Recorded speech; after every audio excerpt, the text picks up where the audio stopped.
India, of course, has been facing pressure from the West for its relations with Russia. What stance will India take in the future towards Russia as a result of this pressure? I can say a lot about India-Russia relations. I think the fact that I am here today with a delegation to review our cooperation, for us, Russia has been a steady and time-tested partner. उन्होंने तो सीधा सीधा कह दिया, भाई ये जो Russia से हम तेल ले रहे हैं ये हमारे लिए एडवांटेजेस है, हमें फायदा पहुंच रहा है और ये इंडियन एडवांटेजेस के लिए है। जयशंकर साहब का ये दौरा, एक तो मैं समझता हूँ ये अमेरिका को जवाब है बिल्कुल F-16 का पैकेज देने का अमेरिका का, उसको उन्होंने अल्टीमेटली उन्होंने भी तो काउंटर करना था कि what are our options are. ये बताने के लिए था कि हम वेस्ट के प्रेशर में नहीं आएंगे, लेकिन उसमें उन्होंने बहुत बड़ा डेलीगेशन साथ लेकर गए। अब से 2 घंटे पहले तकरीबन उन्होंने प्रेस कॉन्फ्रेंस की वहां के वजीर खारजा के साथ। उस डेलीगेशन में वो एग्रीकल्चर को भी साथ लेकर गए, मिनिस्टर ऑफ एग्रीकल्चर, उसके बाद टेक्नोलॉजी, और एक बहुत बड़ा लार्जर जो था उनका डेलीगेशन था। तो वो कह रहे हैं कि बेसिकली हमारे रशिया के साथ बहुत अच्छे ताल्लुकात है, historically we appreciate each others. ये प्रूवन फ्रेंडशिप लफ्ज इस्तेमाल कर रहे हैं वो बार बार, प्रूवन फ्रेंडशिप, कि हम जब मुश्किल में थे इन्होंने हमारा साथ दिया, ये जब मुश्किल है। अच्छा, इसी के साथ हम देख रहे हैं कि बड़ा अहम visit external affairs minister India doctor Jaishankar का हो रहा है। इस वक्त रशिया में वो गए हैं, तो इसको बड़े कहा जा रहा है सिग्निफिकेंट विजिट। देखिए, इसमें इस वक्त जो रिएक्शन मेरी नजर में जो चीजें चल रही हैं, जयशंकर साहब का ये दौरा, एक तो मैं समझता हूँ ये अमेरिका को जवाब है बिल्कुल F-16 का पैकेज देने का अमेरिका का, उसको उन्होंने अल्टीमेटली उन्होंने भी तो काउंटर करना था कि what are our options are. और यूक्रेन में देखा जाए तो अगर ये क्वेश्चन तो हो रहा है कि either India is in a position to arbitrate in between. बहुत बड़ा डेलीगेशन साथ लेकर गए। अब से 2 घंटे पहले तकरीबन उन्होंने प्रेस कॉन्फ्रेंस की वहां के वजीर खारजा के साथ। उस डेलीगेशन में वो एग्रीकल्चर को भी साथ लेकर गए, मिनिस्टर ऑफ एग्रीकल्चर, उसके बाद टेक्नोलॉजी, और एक बहुत बड़ा लार्जर जो था उनका डेलीगेशन था, और जिसमें उन्होंने प्रेस कॉन्फ्रेंस में कई चीजों को सामने रखने की कोशिश की। आपने नया एक ट्रेंड देखा होगा कि इस वक्त भारतीय जो भी हाई कमांड होती है, टियर 1 के जो लीडर हैं, वो डायरेक्टली पाकिस्तान का नाम नहीं लेते, वो पड़ोसी ममालिक क्या कि खिताब कर लेते हैं या टेररिज्म का हवाला देकर उसको वो उसमें लपेट में ले लेते हैं। इन्होंने जयशंकर साहब ने अपने तहफ्फुज़ात का इजहार किया अफगानिस्तान के अंदर से टेररिज्म के बारे में, और ईरान के बारे में उन्होंने ढके छुपे लफ्जों के साथ उन्होंने इनडायरेक्टली पाकिस्तान को मेंशन करने की कोशिश की। लेकिन मैं समझता हूं कि ये जिस तरह आपके रवाबत बढ़ रहे हैं, जिस तरह आपके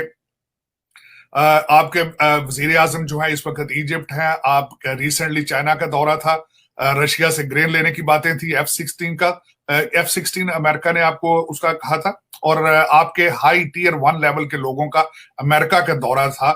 इन सारी चीजों को काउंटर करने के लिए जयशंकर साहब has gone to Russia to send the signal to the west कि if you have options we have options as well. तो इट वाज अ सिग्निफिकेंट मेरे ख्याल में दौरा है। It was received very well. अब देखें, अब ball is on the court of China, ball is in the court of Pakistan, ball is in the court of America. और उसमें जिस तरह आपने खुद फरमाया है कि इंटरनेशनल पॉलिटिकल अरीना पे, इंटरनेशनल इकोनॉमी पे आज बहुत बड़ा इम्पैक्ट होने वाला है जो अमेरिका के अंदर मिड टर्म इलेक्शन है। आप क्या समझते हैं कि डॉक्टर जयशंकर जो रशिया उन्होंने ट्रिप किया, उन्होंने तो सीधा सीधा कह दिया, भाई ये जो रशिया से हम तेल ले रहे हैं ये हमारे लिए एडवांटेजेस है, हमें फायदा पहुंच रहा है और ये इंडियन एडवांटेजेस के लिए है। सो आप क्या समझते हैं डॉक्टर जयशंकर का जो विजिट है रशिया का वो क्यों है? क्या ये बताने के लिए था कि हम वेस्ट के प्रेशर में नहीं आएंगे, ये मजीद ऑयल के लिए एक ओवरचोर्स थे, डिप्लोमेटिक ओवरचोर्स के उनको विन ओवर करना कि हमें और कंसेशनल प्राइसेस पे ऑयल मिले, कि हम आपके लिए बड़ा प्रेशर फेस कर रहे हैं। So what is your take on this sir?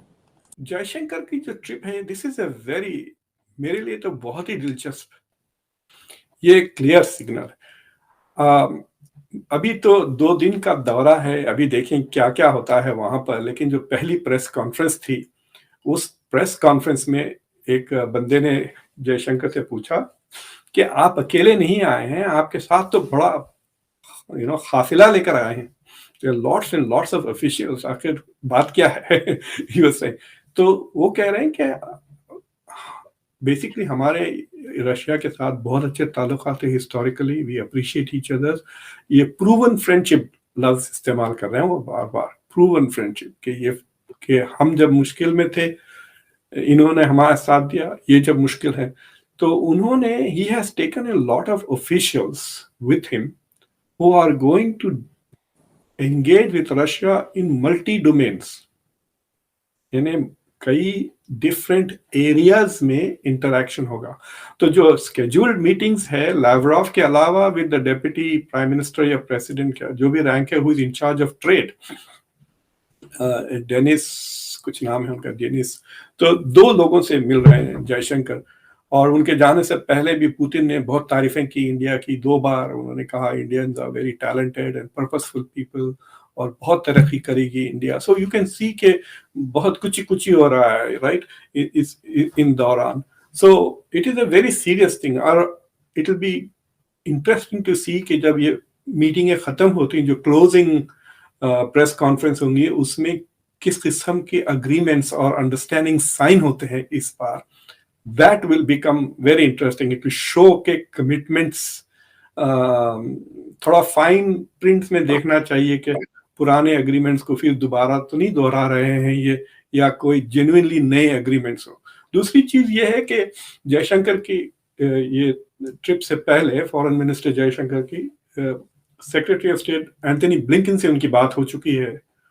तो एक किस्म से यूं कहिए कि इंटरनेशनल गॉसिप ये भी है कि it is quite possible that India might be playing the role of peace maker between Russia and Ukraine. दोनों मुल्क चाह रहे हैं कि हो सकता कि अगर विंटर पूरी तरह से सेट इन होने से पहले अगर सीज फायर हो जाए